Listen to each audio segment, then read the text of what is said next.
I got farmed. I got farmed for content. And so now the only logical thing to do is to make more content out of the content that was made by my original content. Ladies and gentlemen, welcome back to another video with Swagglehas. And in this video, we need to talk about how nothing is rare. Again, the video that I made last week seemed to spawn a little bit of a conversation out there in the YouTube world. Shout out to Collectables Dad, shout out to Mighty Comics, and shout out to Keston's Old School Comics. All great YouTube channels, all YouTube channels that I really enjoy. I've been following their channels and watching them for a long time. They had their own video reactions to some of the conversation that I had in my Nothing is Rare video. So in this video, I kind of wanted to do a reaction to their reaction to clap back. No, I'm just kidding. It's really just to kind of put a finer point on some of the things that I was trying to say, because as things do on the internet, sometimes I feel like what you're saying gets a little bit mischaracterized, and things get sort of taken out of context, and the original intent of the video sort of gets lost in the sauce. And so now what I would like to do is take their videos, mischaracterize what they were saying in their videos, and then we can have this constant conversation back and forth with each other where no one's actually talking to each other. And like men, we just have videos where we put each other on thumbnails. But before I get into that, if you guys could like, comment, subscribe, I would appreciate it. Help support the channel doing those things. But let us get into this video here today. Now, of course, you guys know me. I'm being facetious. I am being flippant over the topic here today. And I'd like to start there because you guys know what it is. This is my personality. It is a flaw on my part. I cannot help but be sarcastic. I can't help but talk in hyperbole because oftentimes I use hyperbole to make finer, nuanced points. But sometimes I think everybody sort of reacts to the hyperbole and I realize, oh, I'm sorry, that wasn't what I was trying to get at right here. So in this video, I pulled up each of these guys' various reactions to that. And I just wanted to play certain snippets out of them and kind of talk about what they were actually saying and maybe give a little added context. Now, I will put a link to all of the guys' videos in the description. So here is Collectables Dad's video. Swagglehas called me out. I mean, I didn't call him out. I actually shouted him out, but okay, here we go. The idea that everybody knew or everybody knows that this stuff is not rare, I would argue that's not true because actions speak louder than words, and people are out, they've spent a lot of money, they've spent big money on these books with the assumption probably this is a big book. This is, there's only 100 on the census. There's 500 on the census. Let's go back a few years. Maybe there's 28 on the census, and now there's 1,500 or whatever. So if we're going to track pricing and we're going to look at price movement, supply, and especially the graded supply, is the other half of that equation. And we all know in collectibles, the big killer on price is the thing rare or is it not rare? Okay, so I agree with what Dustin is saying here. Of course, supply and demand is really the ultimate factor here. And that actually was what I was sort of talking about, with regards to my initial video when I said that nothing is rare. Because if you guys remember, it was a reaction to a Reddit post that the guy was saying like, oh my God, look at all these ASM 129s. And I, yes, used the statement of nothing is rare, but does that really matter? Because the whole point of the video was that even if something is not rare, even if there's a lot of copies out there, at the end of the day, I'm not so sure that it really matters in terms of like where the market is at based on supply and demand. If there's enough people who want the book, then it doesn't really matter that it's a common book. It's just that popular. I mean, there's tons of people that want ASM 300s and ASM 300s still sell. So that really is sort of the main talking point. Now, what Collectables Dad is saying right here is that he's thinking that the graded supply is going to go up tremendously, and therefore that's going to have implications on the price. And I both agree and disagree with this talking point. For starters, I definitely agree that as graded supply comes to market on a lot of speculation books or books that are quote unquote new keys. So when I think of stuff like West Coast Avengers 45, I think of comics like Special Marvel Edition 15. A lot of these books that got hot, say in Phase 4, especially in this last 4-year period, those ones are feeling the implications of what you're saying because those books were very, very common out there in the ether. And all of a sudden, when they got hot and when they got spiked, and then overnight, you had a $1,400 sale on a West Coast Avengers number 45,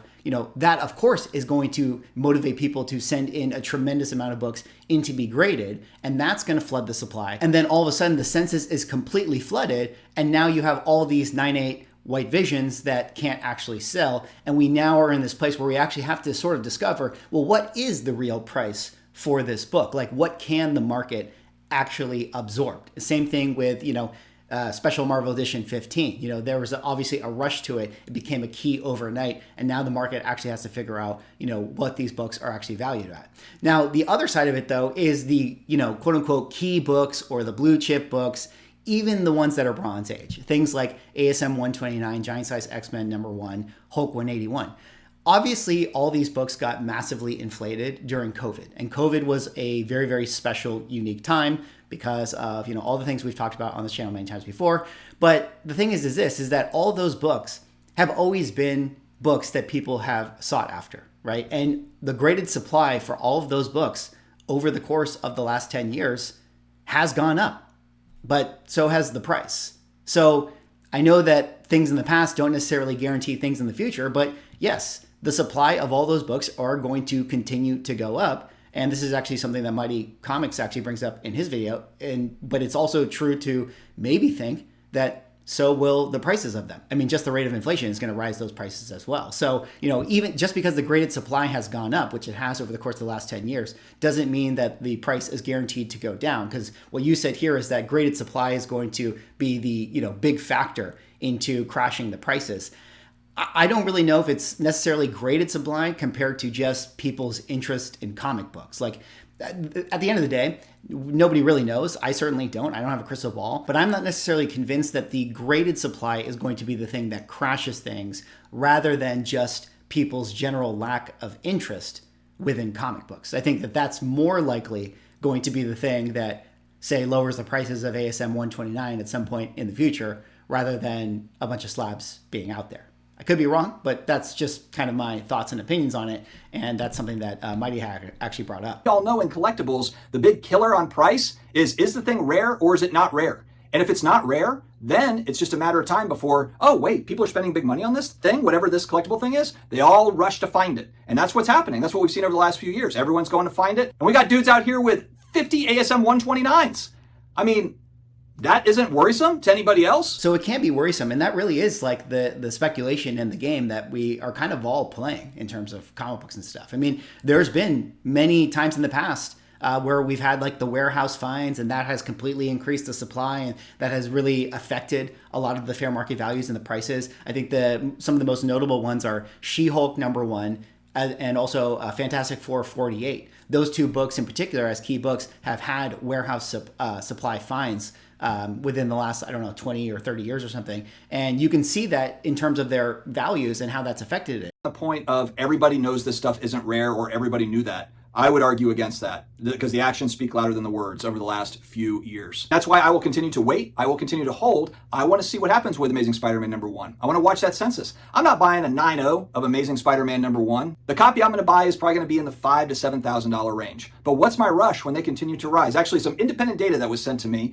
they projected based on kind of trends and how stuff has been moving, not a perfect science, that the ASM 1 census for graded copies for ASM 1 will increase approximately, if it kind of stays on this trajectory, about 20% over the next 5 years. That's a significant number. This isn't an argument against demand for these books. Hulk 1, AF-15, Amazing Spider-Man 1, there will always be demand for these books. I know that that's not your argument, but that was my argument in my video. That was the point that I was making. You mentioned right there, like the ASM 1 graded supply is going to go up over the next 5 years. That will clearly be true. I mean, it has been true. The graded supply goes up every single year, even going back to, the creation of CGC. But so has the values. So have the values also gone up. And again, that was my point, is that it doesn't necessarily matter if this book is rare or what you want to consider rare or whatever. At the end of the day, it's all supply and demand. And the key books that have values set for them in their raw form are still going to command, some of those values. Maybe a little bit down. Maybe it will correct a little bit. And actually in Mighty's video, he's going to make this point better than I actually can. But let's finish out what Collectables Dad is saying here. But it's all relative, and it's also relative to the actual supply that's available and then the actual supply that's on the market at any given time. So please, my God, hope that these people with these books that have got big books where they got 100 copies of it Hope that they hold. Hope that there's not 100 copies that hit the market at the same time, because then you'll have some really fun charts to talk about on the video. And yeah, that's another good point. I mean, you have to assume that people are going to hold. And this is things that I've talked about on my channel many, many times before. I've stated in the past, like, the real dirty secret of comic books is that if every book that wanted to be sold came to market today, it wouldn't even be close to the values that the books are getting, because there would just be too many that hit the market. And that was what was so interesting about the Spawn Netherrealm variant. The story that actually happened, that one time, was that, those books came to market all at one time. And it was so interesting to watch what was going to happen. And we did actually see, funny enough, the market absorb it because, people were so excited about it. So it was a little bit of a different example. But yeah, I totally agree with it. Like, people have to hold. But I mean, that's true of everything, right? I mean, people have to hold their Alphabet stock. People have to hold, their Apple stock, whatever it is. Otherwise, it's all going to zero. We're all playing the speculation game, especially in comics and especially in collectibles. And fortunately for a lot of the people that I think are the ones that have, multiple copies of ASM 129, I mean, they know that, right? I assume they know that. Like, those are the type of people that they probably sell, one of those books every few months or a couple times a year, whatever. They slowly trickle it out. And that's kind of been the opaque nature of comic books. I mean, hell, even the diamond industry is very much like that, right? There are vaults filled with diamonds, yet people still pay high prices for them because they control the supply. And it's very, very similar to what dealers do as well. They all control the supply. And yeah, there's a little bit of manipulation going on, but hey, as long as people want these books, then, there's still going to be some value for them. And I'll put a last little point on this. The original intention of that Nothing is Rare video, and as it even related to my short box speech, was that, again, I was speaking in sort of a hyperbole to make this finer point, which was, yeah, nothing is rare, but it doesn't change the fact that the books aren't still, beloved or still have value or still, are in demand or whatever. I mean, people still want to buy the stuff. People still want to collect this stuff. And then also the point of my short box speech in particular, which again, you guys aren't going to know because you didn't actually see the speech, but I did have that slide that nothing is rare. And the point I was trying to make is that, we live in this e-commerce world where there's so many places to buy. There's so many more avenues, to get a lot of these books than there ever was in the past. A better deal, a better presenting copy of the book that you're actually looking for might be one URL away. And so because of that, you need to be, extra diligent. But I digress. Let's hop over to Mighty Comics video here. Once again, shout out to Collectables Dad. Go check out his full video. A lot of interesting stuff and good talking points in that as well. I just want to play this one section from Mighty because I think it's a very interesting point. I've also bought collections recently where most of them were slabs and I've had to sell them at a massive discount. We're giving deals left and right. So what does that tell you? People want equity in their comic books. Will it drive books down temporarily? Sure. Anytime we have an influx of books for sale, it's going to drive down the price. But that doesn't mean over the long period of time that these comic books won't go up. I've been saying it since day one. Right now, there's only about 6 to 10 Bronze Age comics that I want to own. There's maybe about 15 to 20 Silver Age books that I want to own. Why? Because those are the books that will stand the test of time 20 years down the line when we're talking about value. Again, this does not apply to non-key issues, and it doesn't apply as well to minor key issues because a lot of the times those books don't go up for the long term. They merely spike and go right back down. Hence why I cover the Hot 10 Comics of the Week breakdown, because we talk about if these books are buying at some of these prices. Now, it all depends on the book. Two important things that he brought up right there. Yes, it depends on the book. A lot of this stuff really, really depends on the book. And sometimes, I can be very guilty of this. Maybe I'm talking from a place already assuming that we're on the same page talking about quality key books, right? Where I'm thinking ASM ones, I'm thinking Batman ones, I'm thinking these types of books that are tried and true, blue chip comics that people have collected and have had, value over the course of, the history of comic book collecting. Yes, a lot of these spec books and West Coast Avengers ones, supplies come to market. Oh, there's only this many out there, et cetera, et cetera. I mean, that stuff, yeah, you're right. 100%, none of this stuff is going to hold value over the long term. But the other part he was talking about where people not wanting to buy slabs, raw books being more popular. We've made videos about that stuff on the channel before. And that's also very, very interesting. People do tend to want their books raw, especially at this time, especially in this market, because they want that equity. They don't want to have to pay, the fair market value of what that book, sells for at the graded price. Because why would they? They just want to collect it. They're not trying to get rich off of it. So there's a lot of those types of books that, kind of go to what Collectables Dad was saying in terms of like the increase of graded supply. But again, I'm thinking of it from a key comic sort of, we all understand which books have the value kind of frame, which I understand not everybody thinks that way. All right, shout out to Mighty Comics. I'll put his link in the description as well. And let's hop over to Keston's Old School Comics right here. Another great YouTube channel, another great YouTuber. I very much enjoy his videos. Now, he actually made a response about what rarity actually is. And this one was really interesting because, the original video that I did was not really necessarily to talk about what defines rarity, how do we actually define it, what is the census, all that sort of stuff. It was really more in the macro sense of supply and demand, and will the graded supply actually undo people's demand of this stuff, or does, just the lack of interest in comic books, will that be the thing that undoes people's demand in comic books? I tend to think that it is the latter, not necessarily the former. But Keston went in to talk about rarity right here, and I think really the main thing with this is, how do we define rarity itself? Let's kind of play a little clip from what Keston said right here. And then I want to talk about the Gerber Scarcity Index and how I frame rarity in my own head. You might be wondering, well, Keston, can you define rarity? That is tough. And if somebody pressed me, I would say if it's a high value book and the CGC census count is 200 or less, I would start thinking about that book as being rare. Of course, rarity is on a continuum. So if a book has got 201, does that mean it's not rare? And if it's 200 or fewer, does it mean it's rare? I wouldn't go so far as that. But to me, as books go under 200, they start shading away from scarcity and go into rarity. Let's go back to some of the books that Zweigel-Haas mentioned and compare them to the benchmarks that I just provided. Here's AS 129, again, clearly not rare, about the same CGC count as Hulk 181. Let's move on to the Silver Age books. Fantastic Four number 5, Journey to Mystery 83, and Tales of Suspense 39 have census numbers that align with other Marvel keys from the early 60s, and they range from about the low 2000s up to the high 2000s. No surprise there, I never thought those books were rare. Let's take a look at Crime Suspense Stories number 22. Zweigel-Haas showed this book being hoarded, and he also showed ASM 129 being hoarded, the implication being that both are not rare. This book is semi-rare or scarce, but I wouldn't consider it rare.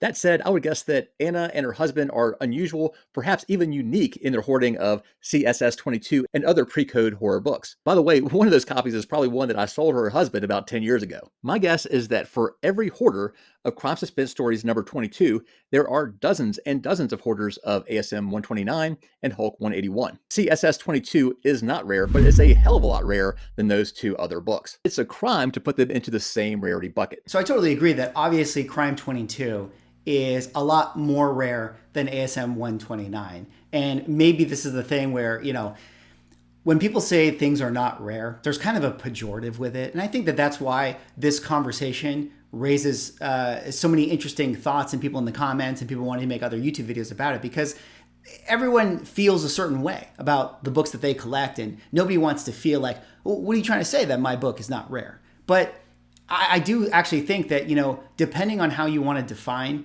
rarity, that's really what it ultimately comes down to. And there are other indexes like the Gerber Scarcity Index that definitely would not quantify Crime 22 as rare. The Gerber Scarcity Index, if you guys know what it is, I mean, this is really in the weed stuff. I'll put a link to this article right here. This is a book that came out in 1989 by a kind of famous collector dealer at that time. And he kind of came up with an index of what he constituted as rare. And what he actually said right here was that, a 8 on his scale of rare is 11 to 20 copies. That's what he defined as rare. If it has 21 to 50 copies, he called it scarce. If it's 50 to 200 copies, he called it uncommon, and then et cetera, et cetera. He's kind of got a scale right here. So if we're going to go off of his scale of what rare is, then it has to be a book that has 11 to 20 copies. Now, this is something that came out a long time ago, and I don't know if people really want to still, use this as a proper scale. And this is kind of where we get into the weeds, because it's like, well, who's the person that really wants to define what rare is? And should the scale now be updated? Because at that time, that was like in the early 80s, and we didn't actually know, where those books were. Nobody actually really knew what the census was. So he was calling certain books rare, and it turns out that they're not actually rare. So we should increase his numbers based on his scale. But then again, it's kind of like, well, why would you do that? I mean, then it's something is not rare. I mean, it's all relative, it's all proportional to each other. Because what if we have books today that are rare, and then over the course of the next 10 years, we find more of those types of books? Do we continue to increase the rarity scale? Now, the definition that I personally use as like what I consider rare, and this might be way too stringent of a definition, but this is just kind of what I think of in my own head. And this kind of is, something that goes outside of comic books, because relative to comic books, this is probably too strict, but this is what I think of when I think about all collectibles, all types of art, all types of anything that you would buy at Heritage Auction or Christie's or Sotheby's or whatever. The definition that I use for what I think is rare is, if you had the money and you want the book today, can you have it? ASM 129, no problem. You can have it. Crime 22, no problem. You can have it. There are 5 dealers that I can think about on the top of my head right now that have that book for sale. And if I'm willing to pay for it, I can have it. Batman 1, I can think of 3 dealers right now that are selling it. Or you can call Vince Zola, or you can call Rick over at Heritage. And if you have the money and you want that book, you can have it on Thursday. Like, that's kind of what I think of when I think about what is actually rare. Suspense 3, if you call it Vince over at Comic Connect and you say, hey, yo, Vince, I got a briefcase full of money and I want Suspense 3 today, he's going to say, good luck. And he's going to hang up, because that's one that you just can't have. Like, the people that already have it don't need your money and they just want to have it. That's kind of my definition of what I think is rare. And that's probably a definition that most people watching would not want to subscribe to, because it's probably too strict of a definition overall. But that's sort of what I think of. And again, I think this all has to do with, rare being pejorative, and a lot of people not liking that when you call their book not rare, it feels like an insult. But I don't feel it that way. And that was sort of, again, the original point of why I made the video when I was talking about with Collectables Dad, where it's like, if it's not rare, that's okay. Doesn't make the book worthless.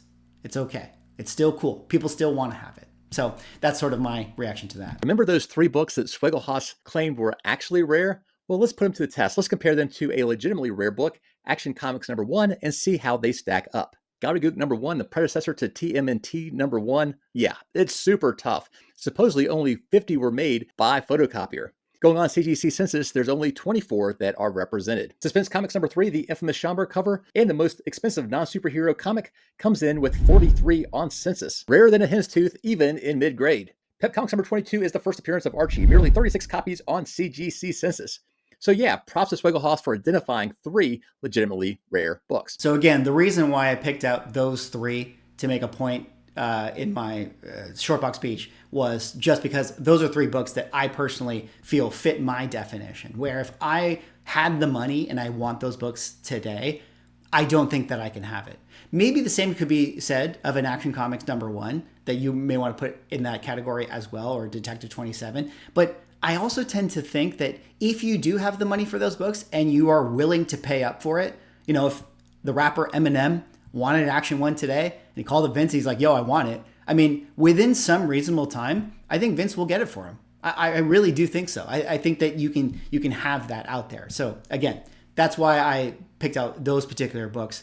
But again, probably too strict of a definition. But shout out to Keston, great video, great YouTube channel. I'll put a link in the description as well. You guys should definitely go check that out. Last little thing, I know this is probably a long video, but let's finish out quickly talking about the Gerber Scarcity Index. Now, like I said already, this is a book that came out in 1989, and this article that I actually have is an article posted in 2013. So it kind of all timestamps stuff for us. And one of the things that I wanted to point out was actually what the scale was relative to certain Golden Age comic books right here. We're Action 1, Detective 27, and let's just finish with All-Star #8. So at the time in which this book actually came out, Gerber actually said that Action 1 was a 7 on his scarcity scale. Now, 7 on his scale is called scarce, not rare. It means 21 to 50 copies. And that's how he defined it. At that time, he said there were 21 to 50 copies. Well, when this article was then posted, the person who wrote this article was like, okay, well, where are we today with that?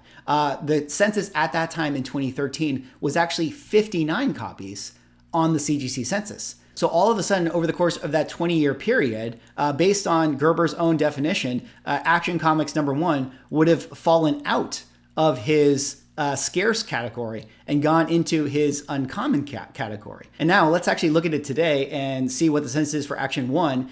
We actually see right here, 79 are now on the census. So over the course of this next 10 years, we went from 59 now to 79. So now we're still in the uncommon category, and we have to sort of ask the question, okay, over the next 10 years coming, are we going to go from 79 to 100? Are we actually going to get to 100? I mean, we know that there's raw books out there. So, is it going to increase in its supply, in its census? Probably. It probably will get graded. But do we also think that over the course of the next 10 years, Action Comics #1 is going to go down in price? Probably not. Similarly, let's talk about Detective Comics 27. I thought that this was interesting. So at the time in which he wrote the book, he had it as a 6 on his scale, meaning he called it uncommon, 50 to 200 copies. By 2013, when this article was written, it was actually at 59 copies. So it actually stayed the same. He kind of had it right based on his scale of uncommon for Detective Comics 27. Now, where are we today with this book? Well, if we go to the census, there's now 77 on the census. So it would still kind of fit in his uncommon distinction as far as the scale is concerned. So pretty interesting overall. I mean, again, we're, dealing in semantics here. How do we actually want to draw the line of rarity? How do we actually want to, say, okay, it's X amount of copies, and this is what, rare means. I mean, people have done it in the past, like we saw with Gerber. I have kind of my own framework for what I think of as rare. Again, it's really up to you guys what you all want to decide when we say rare, because things are generally thrown around. But at the end of the day, I mean, the price is still the price, right? The demand is still the demand.